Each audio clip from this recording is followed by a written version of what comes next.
Good evening. Welcome to the Chapel of the Good Shepherd at St. Paul's Episcopal Church in Salem, Oregon.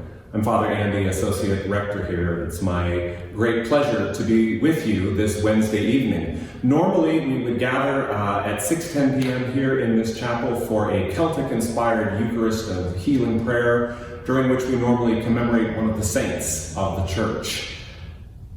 This is what we can do for now, but we're going to keep the tradition of remembering a saint. And we have a very special one today, one much loved by people all across the world, St. Catherine of Siena, one of the patron saints of Italy. So let's begin in prayer.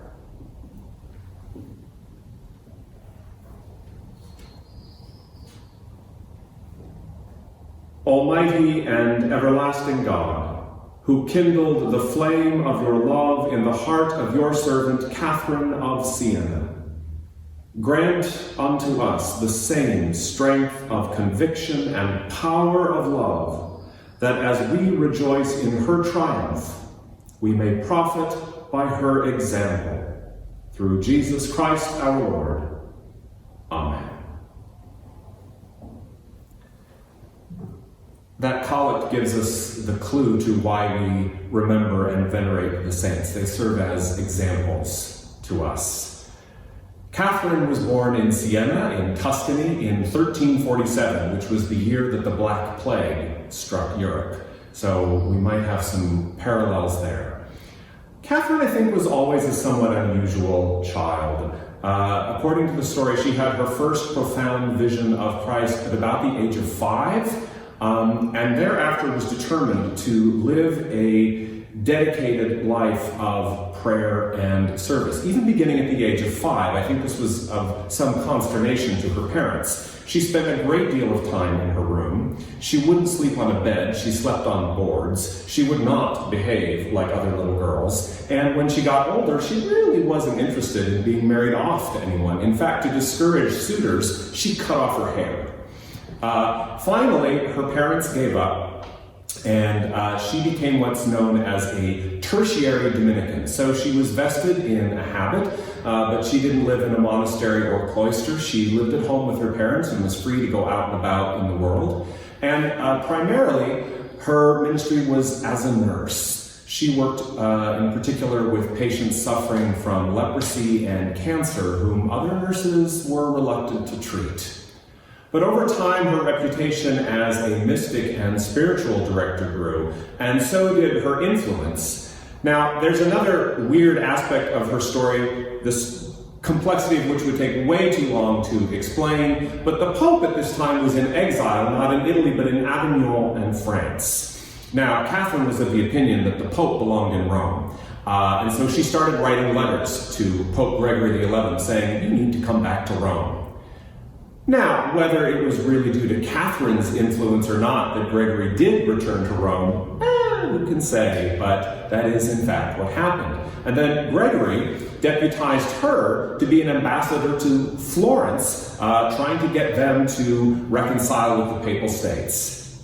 So, interesting woman who was involved in politics and ministry and spiritual direction and caring for the sick and the poor, and also someone with this vibrant, mystical prayer life.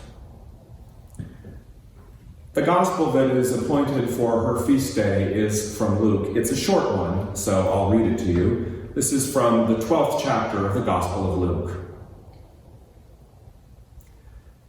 Jesus said to his disciples, "Therefore I tell you, do not worry about your life, what you will eat, or about your body, what you will wear. For life is more than food, and the body more than clothing. Consider the ravens. They neither sow nor reap. They have neither storehouse nor barn, and yet God feeds them.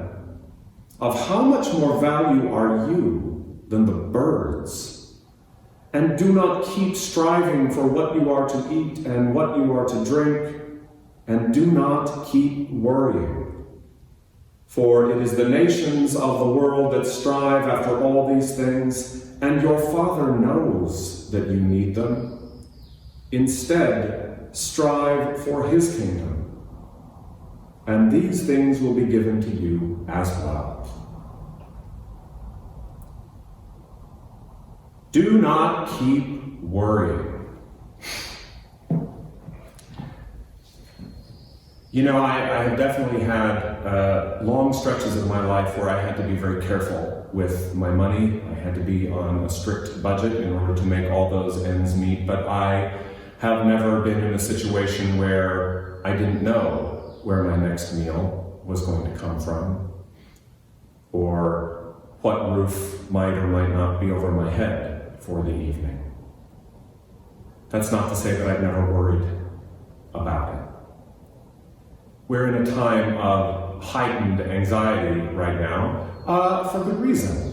But we see the effect that this is having on people, particularly in terms of, say, food and what we're going to eat. See, it turns out there really actually aren't shortages of the things we need, but we have created them out of our fear by hoarding. Because we're so worried that there won't be enough, then ironically, suddenly now there is not enough, even though there was. Yeah, this is a time when, if you're like me, you're struggling with your fear and your anxiety.